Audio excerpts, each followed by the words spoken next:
More. So, I want you to imagine something for a second. Imagine you're a 19-year-old undergraduate student today. Okay, I'm picturing it. Right, so you're exhausted, you're probably clutching a lukewarm coffee, and you're just frantically cramming for a biology exam. A very relatable scenario for a lot of people, honestly. Totally. But here's the catch. The room you are sitting in, like the actual stone walls surrounding you, it's a space where human beings have been agonizing over their studies for literally 700 continuous years. It is wild to even try and wrap your head around that kind of timeline. It really is. So today we are doing a deep dive into Oxford, England. And we've got a really great stack of sources today. We're looking at a travel guide from Mishka, travel, some cultural highlights pulled from hotels.com, event details from Daily Info, and the actual annual calendar from the Oxford City Council. Yeah, it's a really diverse mix of material. It is. And our mission for this deep dive is to shatter this very persistent illusion about the city. Right, which is this idea that Oxford is, nothing more than a walled-off, frozen-in-time fortress for the academic elite. Exactly. Like some dusty museum where everyone wears tweed. Yeah, exactly. But when you actually dig into the material, like the city council calendars, the local travel guides, the venue programming, a completely different reality emerges. It really does. It's this living, breathing ecosystem. We're talking about a place where ancient secrets and cutting-edge culture don't just politely coexist, they actively collide with each other. Yeah. Okay, let's unpack this. We have a city with recorded history stretching all the way back to the year 912. Which is just staggering. Yeah, but to conceptualize how it operates today, I think you have to forget the tired time machine cliches. Oh, for sure. Instead, think of Oxford more like a top-of-the-line 21st century smartphone. Okay, I like where this is going. Right. But the entire motherboard of this phone is housed inside a 900-year-old, impossibly heavy carved stone casing. That is a much more accurate framework because it captures the friction of the city.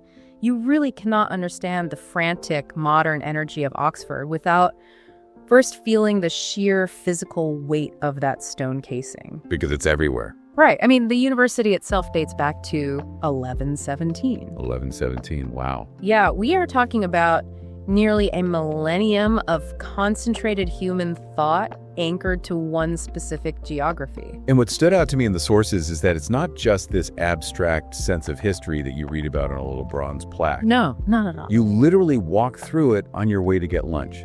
Like, take St. Edmund Hall. Oh, yeah, that's a perfect example. Right. It holds the title of the oldest undergraduate academic society in Oxford. And the teaching records there go back to 1317. Which is incredible on its own. But the physical space itself is built around the Church of St. Peter in the east, which is the structure from the 12th century.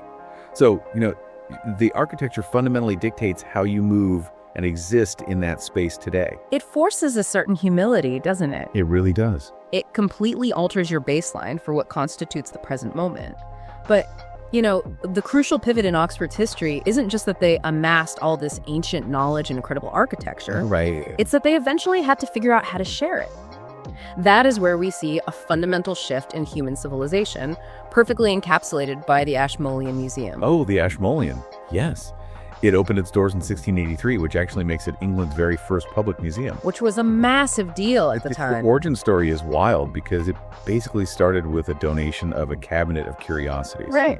Which, trying to translate that to a modern context for our listeners, a 17th century cabinet of curiosities basically feels like a real-life Pinterest board that just got completely out of hand. A Pinterest board? Yeah, like imagine a wealthy individual collecting ancient coins, strange taxidermy, foreign artifacts, and deciding to just hoard it all in a single room, just pinning things to the walls of real life.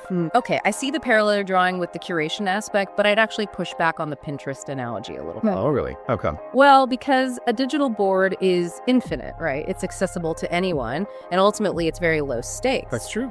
But a 17th century cabinet of curiosities was the exact opposite of that. It was intensely physical, fiercely guarded, and served as a raw demonstration of immense wealth and exclusionary power. Ah, okay. I see what you mean. Yeah, for centuries, rare artifacts and concentrated knowledge were the absolute exclusive domain of royalty or hyper-elite private collectors. So the act of taking that and making it public, Exactly.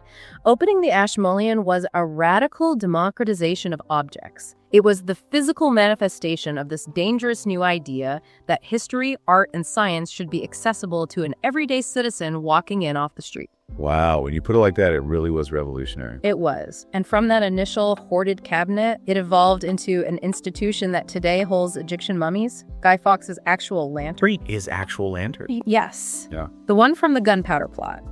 And it holds masterpieces by Michelangelo and Da Vinci. That is just mind-blowing. But that democratization of knowledge, it creates a massive, immediate problem, doesn't it? Logistically speaking, yes, absolutely. Right, because if you suddenly decide that information belongs to the public, you have to figure out where to physically put it all. You do. Which brings us to the beating heart of Oxford, and arguably the most intense logistical nightmare in the city. The libraries. Yes, the Bodleian Library. It's just iconic. It really is. It is the second largest library in Britain, but its true defining feature isn't just its size.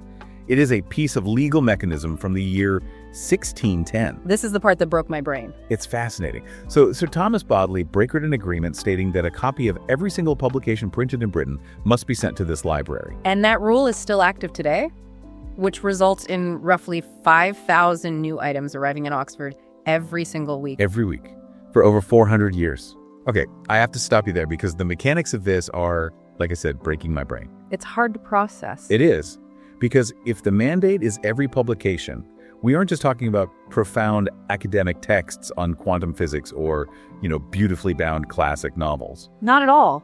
That includes literal junk mail. Right. Like weekly celebrity gossip magazines, advertising flyers for local supermarkets. Yes, exactly. So where does it physically go? I mean, Oxford is a dense, hyper-protected medieval city. You can't just keep building infinite scone bookshelves up into the sky. No, you can't. And you've hit on the exact logistical crisis of preserving human history. How do you catalog the noise of a civilization without drowning in it? Right. It seems impossible.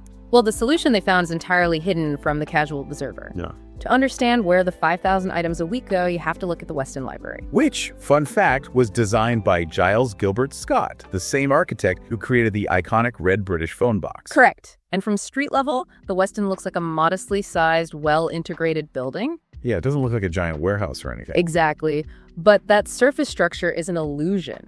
Oh. The reality is that there are 3 massive underground floors excavated beneath the city. They are significantly larger than the surface building itself. I cannot even fathom the engineering required to dig 3 stories deep into a city that is practically held together by 900-year-old foundations. It is an incredible feat of engineering. What they built is essentially a subterranean ocean of British print history. A subterranean ocean, I love that. Yeah, so picture the scene. You have scholars upstairs in the natural light, sipping coffee and looking at temporary exhibits featuring the Gutenberg Bible or the Magna Carta or original drafts by J.R.R. Tolkien. Sounds lovely and peaceful. It is. But directly beneath their feet is a silent, sprawling, heavily climate-controlled archive that is ceaselessly expanding, swallowing up that endless tidal wave of 5,000 new items every week. Yeah, it's just such a stark contrast. The visible prestige upstairs and this invisible massive machinery downstairs. And the culture upstairs is notoriously rigid, right? We're talking about a place that historically utilized chained books. Literally shackling the texts to the shelves so they couldn't be removed. Yeah, taking no chances. And from what I read, that fierce, almost territorial protection of the space still very much exists today. It does, and it creates this brilliant friction with modern pop culture. Right. The Bodleians' magnificent vaulted ceilings, they have been used for filming several times. Right, because to millions of people around the world, that grand room is instantly recognizable as the Hogwarts hospital wing. Yes, or the room where Professor McGonagall teaches the students to dance in the Harry Potter films. Oh, yeah. But the funny thing is, when the library closed for just 3 days to allow for that filming, the honorary scholars nearly went on a full-blown strike. They were furious, which perfectly captures the Oxford mindset. Right, they do not care about Hollywood franchises. Exactly. They do not care about cinematic history. To them, it is a sacred, functioning workspace. Closing it for 3 days breaks the continuum of their research. It is hilarious, but it also highlights how deeply intertwined Oxford is with literature and pop culture. Like, you really can't escape it when you walk the streets. Wow, it's baked into the city. Like, you can stop into the Eagle and Child pub, which has been pouring pints since 1650. A local institution. And that was the primary hangout for the Inklings, the literary group that included J.R. Tolkien and C.S. Lewis. So you are standing in the exact room where they debated the nuances of Middle-earth and Narnia. It's magical. Or you walk the grounds of Christ Church College, which is the largest in Oxford, by the way, and you are treading the same pathways that directly inspired Lewis Carroll to write Alice in Wonderland. Oh, cool. And the Great Hall there also served as the primary visual inspiration for the Great Hall in Harry Potter. And over at New College, you can stand in the ancient cloisters where Draco Malfoy was magically turned into a ferret. That is just a fantastic piece of trivia. But, here is the danger of Oxford, I think. What's that? It is so easy to talk about the Bodleian and the Inklings and the medieval cloisters and get totally trapped in this cozy, nostalgic fantasy. Oh, absolutely. It's a trap a lot of visitors fall into. Right. And if you stop there, you miss the actual engine of the city. The programming we reviewed makes it abundantly clear that Oxford uses its historical weight as a sounding board to aggressively push boundaries in the present. I completely agree. The city is not a static museum piece. The friction between the ancient architecture and the modern human experience is what keeps it alive. Yeah. A perfect example of this is Modern Art Oxford. Oh, yes. The sources really highlighted them. It is one of the UK's leading contemporary art spaces, and it fundamentally shatters the tweed jacket conservative stereotype of the city. They showcase pop art, avant-garde installations, and these deeply challenging conceptual works. Like, looking at their slated exhibits for 2026 really brings this home. What's on the schedule? So you have Kira Frage's work, an exhibit called Unspeak the Chorus, where visitors physically navigate through a space populated by these life-size, emotionally charged figures. Fascinating. And alongside that, you have Olivia Plender's major solo exhibition, which explicitly explores the hidden histories of women's bodies and health. Which, stop and think about the geography of that for a second. Right. You are in a city whose institutional framework was exclusively dominated by male academics, clergy, and power structures for literally hundreds of years. Precisely. Placing a bold, contemporary exhibition dissecting the historical control and hidden realities of women's bodies right in the physical center of that patriarchal architecture. Yeah. It is not just art. No, it's intentional. It is a deliberate structural provocation. It is a dialogue with the stones of the city itself. That is such a powerful way to look at it. You also have a Pau Jr. Boki Yayadam's exhibit, Modular Merger, which forces visitors to reconsider how they experience everyday objects and sound. The whiplash is just incredible. It really is. You can spend your morning inside a quiet 12th century stone church, cross the street, and immediately step into a pulsing avant-garde workshop that is actively dissecting modern humanity. That whiplash is the defining characteristic of a living culture. And we see this translated into the performing arts as well, not just visual art.